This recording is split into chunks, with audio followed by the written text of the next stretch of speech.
In this video, we'll show you how to use Slickplan's WordPress plugin to quickly and easily import your Slickplan projects into WordPress.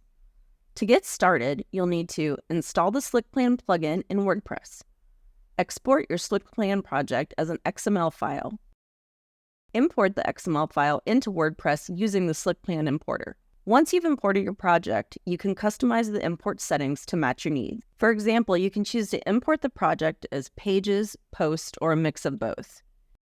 You can also choose to override existing pages, exclude pages from the import, and specify the type of post, whether it's a page, blog article, or custom post type for each page. If you're importing a project that includes multiple languages, you can choose which language to import from the Language Select menu.